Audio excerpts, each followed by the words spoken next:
गॾु मां हमान किंगाणी तव्हां ॾिसी रहिया आहियो गाइड टीवी न्यूज़। दोस्तों, अॼु असीं सिंध पब्लिक सर्विस कमीशन जे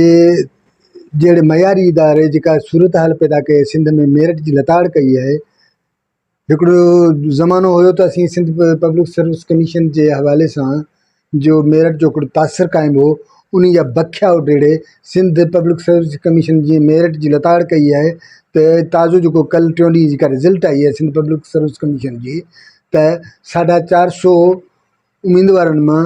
80% माण्हू अहिड़ा आहिनि जेके सियासतदान, कामोरनि ऐं पोच रखंदड़ माण्हुनि जो औलाद आहे, या वरी कंहिं अमीर जो औलाद आहे जेको 1.25 करोड़ ताईं जिन पैसा ॾेई उहे रिज़ल्ट वरिती आहे। पंहिंजे हक़ में मेरिट जी लताड़ कंदे Sindh public service commission merit जी लताड़ कंदे उन्हनि जे हक़ में फ़ैसिलो ॿुधायो आहे। सिंध पब्लिक सर्विस कमीशन जे पोयनि 20 सालनि ते नज़र विझंदासीं त हिकिड़ी इंतिहा दर्जे जी करप्शन नज़र ईंदी, हिकिड़ी ख़तरनाक हद ताईं करप्शन नज़र ईंदी, जंहिंमें मेरिट रुॻो विकियो वियो आहे, मेरिट खे लताड़ियो वियो आहे, नाअहल माण्हुनि खे पैसनि ते या वरी वॾी सिफ़ारिश ते कंहिं वॾनि माण्हुनि जो औलाद खे पास कयो वियो आहे या अमीर माण्हुनि जो औलाद खे पास कयो आहे। उते को बि अहिड़ो ग़रीब माण्हू कोन्हे जेको कंहिं सुठे उहिदे ते आयो हुजे, त जंहिंजो ताज़ो मिसाल CMO जे जेका रिज़ल्ट आई आहे 450 उम्मीदवारनि जिन मां अक्सरियत जे 80% ताईं असां चई सघूं था त जेके या त 1.25 करोड़ ताईं रक़म भरी आहे या वरी कंहिं सियासतदान जो औलाद ऐं पर्ची आहे। जहिड़ी तरह काइमली शाह आहे, अयाज़ सूमरो आहे, लालचंद उकराणी आहे, एजाज़ अॻूणो जेको मिनिस्टर आहे एजाज़ अखराणी, ऐं असांजो रोशन जूणे जो, ईअं ई चीफ इंजीनियर सिकंदर मेमून जो पुटु सलमान सिकंदर, अहिड़ी तरह केतिरा ई नाला आहिनि जिन्हनि जेके पीपल्स पार्टी जा या जियाला कोटा ते उन्हनि पंहिंजो रिज़ल्ट वरिती आहे, या वरी जेके पोच रखंदड़ न आहिनि उन्हनि 1.25 करोड़ ताईं 1 करोड़ 1.25 करोड़ जे विच में एतिरी रक़म अदा करे उन्हनि मेरिट जी लताड़ कई आहे। ऐं सिंध में हिकिड़ो जेको अहल माण्हू जे अहल ऐं ग़रीब बेपोच माण्हू जी रिज़ल्ट ख़रीद करे पंहिंजे हक़ में फ़ैसिलो वरितो आहे। रुॻो ही म्यूनिसिपल चीफ म्यूनिसिपल ऑफिसरनि जो मामिलो कोन्हे। अहिड़ी तरह पोयनि 15-16 सालनि जी हालति ही आहे त सिहत खाते में 1700 डॉक्टर जेके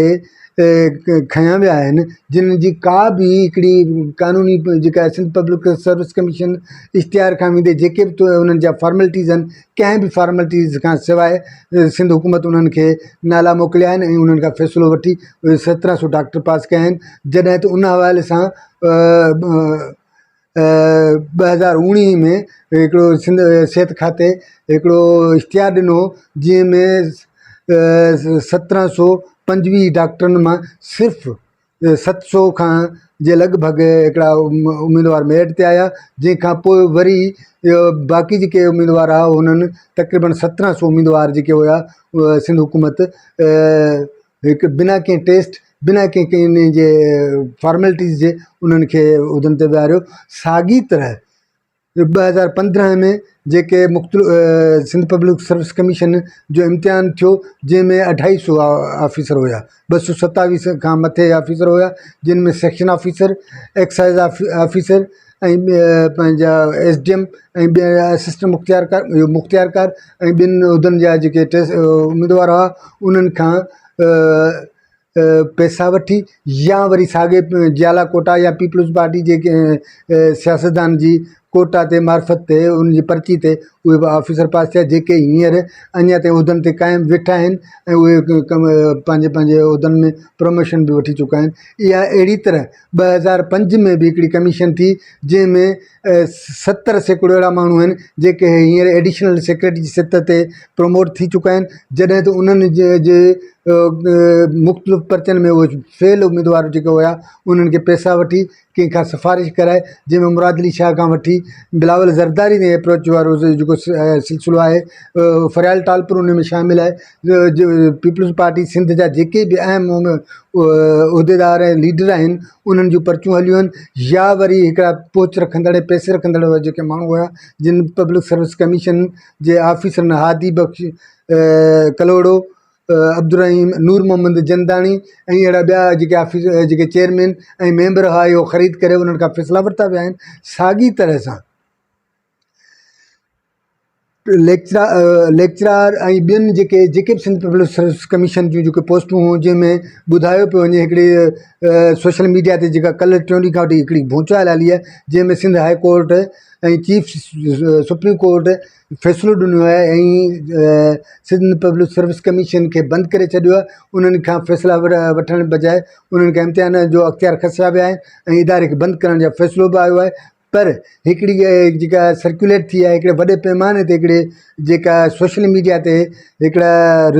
रिज़ल्ट जे हवाले सां हिकिड़ो मामिलो साम्हूं आयो आहे, उहो त लेक्चरार 3 लख, ASI 3 लख ऐं सब इंस्पेक्टर या पंहिंजा DSP 80 लख, इंस्पेक्टर 50 लख, अहिड़ी तरह चीफ म्यूनिसिपल ऑफिसर जेके आहिनि हे 80 लख खां करोड़, 1.25 करोड़ ताईं विया आहिनि। साॻी तरह ते SDM ऐं ॿियनि उहिदनि ते जेके टेस्टूं थियूं आहिनि, जिन जे हवाले सां पास 17 या 18 ग्रेड जा जेके मुख़्तलिफ़ ऑफिसर आहिनि उन्हनि खां मुख़्तलिफ़ क़ीमतूं वसूल कयूं आहिनि। मेरिट ते न थियण जेतिरो मामिलो थियो हूंदो, कोई 5 के 10 हिकिड़ो बि मेरिट ते उम्मीदवारनि कोन्हनि आहिनि ऐं मेरिट जी जंहिं पैमाने ते लताड़ थी आहे, सिंध पब्लिक सर्विसिस कमीशन जहिड़ो अहम इदारो एॾी वॾी करप्शन में मुलसिफ़ हुजे, अरबे करोड़े रुपयनि जी करप्शन थी हुजे ऐं सिंध गवर्नमेंट उते ख़ामोश हुजे ऐं सिंध गवर्नमेंट जा जेके अहम वज़ीर वकील आहिनि, जेके पीपल्स पार्टी ख़ासि तौर ते पीपल्स पार्टी जा जेके पोच रखंदड़ ऐं वॾे पैमाने जा लीडर आहिनि, उन्हनि जी पर्चियुनि जे निस्बत सां असां जे सिंध पब्लिक सर्विस कमीशन जहिड़ो उहिदे उन्हनि खे उहिदनि ते पास कयो आहे, जंहिंमें मुख़्तलिफ़ उहिदा आहिनि। ऐं जॾहिं त उन्हनि जी हिकिड़े ॿोली बि लॻाई वई हुई जेका 30 खां 1.25 करोड़ खां 1.25 करोड़ ते वञी पहुतल हुई। ऐं इहे एॾी वॾी लताड़, एॾी वॾी भञकड़ी, मेरिट जी लताड़, एॾी वॾी भञकड़ी, एॾी वॾी करप्शन जो आख़िर में मतिलबु जेकॾहिं इहा सूरत हाल रही ऐं ईअं ई रहियो त तव्हां तसवर करियो त आम माण्हू, बेपोच माण्हू जो इन जे मेरिट जो बैलेंस कंदड़ इदारनि ते कहिड़ो ट्रस्ट रहंदो।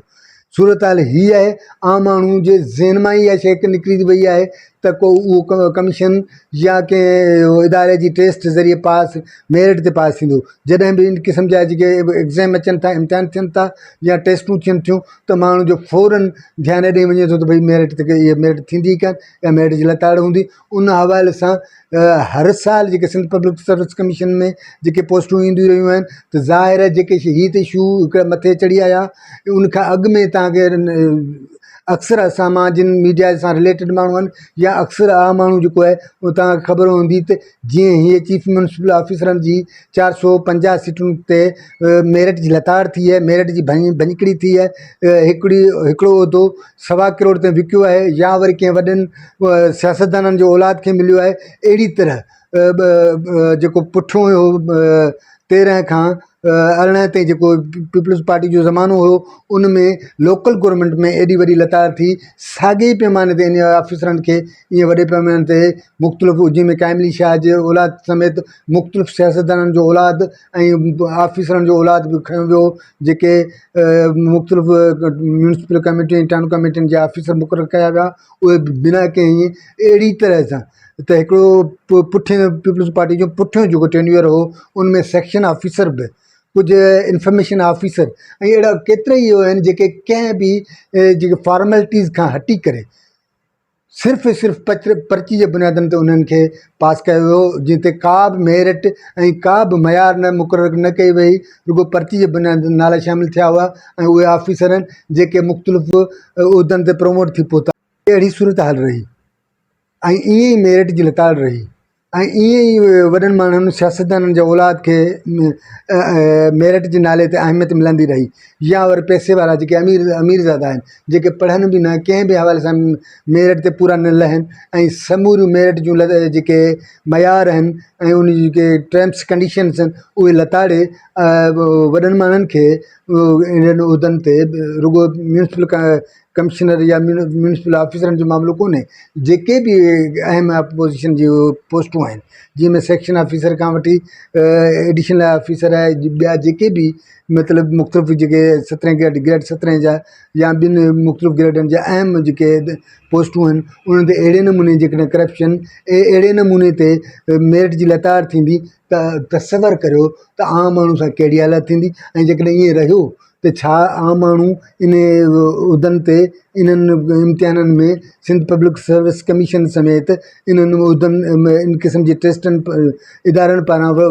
वरिता वेंदड़ इम्तिहाननि या टेस्टनि में हिसो वठण लाइ कहिड़ी कोशिशि कंदा। ज़ाहिर तव्हां सम्झो था त हिकिड़े पासे बेरोज़गारी जी इंतिहा हुजे ऐं जिते मेरिट जी लताड़ हुजे, जिते मयार जी अहलियत जी लताड़ हुजे, उते त आम माण्हुनि जो कहिड़ी माना तसवर हूंदो या कहिड़ी दिलि चवंदी त इन्हनि इदारनि में या इन्हनि इदारनि पारां वरितल इम्तिहान में हिसो वठनि। हिन मौक़े ते आम माण्हू समेत हिकिड़ी उमेद रखिजे थी, ख़ासि तौर ते सुप्रीम कोर्ट जीअं नोटिस वरितो आहे नूर मोहम्मद जेको अॻूणो चेयरमैन आहे नूर मोहम्मद, उन जी गिरफ़्तारी जा हुकुम ॾिना विया आहिनि। साॻी तरह अताला शाह जेको सेक्रेटरी आहे, पंहिंजो Sindh public service commission secretary आहे, ऐं ॿिया जेके बि उन्हनि जा आला उहिदेदार ऐं उमेदवार आहिनि या मेंबर जेके आला उहिदेदार ऐं मेंबर आहिनि, उन्हनि ख़िलाफ़ु जेकॾहिं सख़्तु जेको फ़ैसिलो आयो आहे उन्हनि ते सिंध हुकूमत ख़ासि तौर ते निगरान हुकूमत खां उमेदु कजे थी त इन्हनि फ़ैसिलनि ते सख़्ती सां अमल कंदे इन्हनि मेंबरनि इहे पुठियां जेके बि चेयरमैन सेक्रेटरी ऐं ॿिया जेके मेंबर आहिनि, उन जेके मुलविस आहिनि करप्शन में, जिन करप्शन कई आहे, जिन ते अदालत में केस साबित थिया आहिनि, त उन्हनि जे ख़िलाफ़ु सख़्ती सां फ़ैसिलो ॾिए त जीअं अहिड़ी का ॿियो ऑफिसर ईंदड़ या ॿियो कोई जेके ऑफिसर आहिनि अहिड़ी क़िस्म जी ज़रूरत न करे सघे। जेकॾहिं ईअं नथो थिए त जेको सुप्रीम कोर्ट फ़ैसिलो ॾिनो आहे, हाई कोर्ट उनखे उन फ़ैसिले खे बरक़रार रखियो आहे त सिंध पब्लिक सर्विस कमीशन बंदि रहे, उन जो इम्तिहान या इन क़िस्म जो का बि इजाज़त न हुजे, उहो बंदि रहे त बहितर आहे। त इहो वधीक आम माण्हू जे हक़ में हूंदो। घटि में घटि आम माण्हू इन उमेद में त कोन हूंदो त जहिड़े तरह सां मेरिट जी लताड़ थिए थी, जहिड़े तरह नौजवाननि जे ख़्वाबनि सां इहे लताड़ चिकनाचूर कया था, असीं उमेद था करियूं त सिंध हुकूमत ख़ासि तौर ते त इन सॼी सूरत हाल में असीं सिंध हुकूमत खां इहो उमेद था रखूं त ख़ासि तौर ते निगरान हुकूमत खां उमेद था रखूं त उहा सुप्रीम कोर्ट ऐं सिंध हाई कोर्ट जे फ़ैसिलनि ते सख़्ती सां अमल कंदी ऐं करप्शन ऐं मेरिट जी लताड़ में मुलिस ऑफिसरनि ख़िलाफ़ु सख़्तु खां सख़्तु क़दम खणंदी ऐं सुप्रीम कोर्ट जे फ़ैसिले ते अमल कंदी ऐं उन्हनि जे ख़िलाफ़ु करप्ट ऑफिसरनि ख़िलाफ़ु हिकिड़ो सख़्तु क़दम खयों वेंदो। नाज़रीन, तव्हांखे प्रोग्राम सुठो लॻो हुजे ऐं पसंदि आयो हुजे त तव्हां सब्सक्राइब करियो ऐं पंहिंजे दोस्तनि सां शेयर कजो। महिरबानी।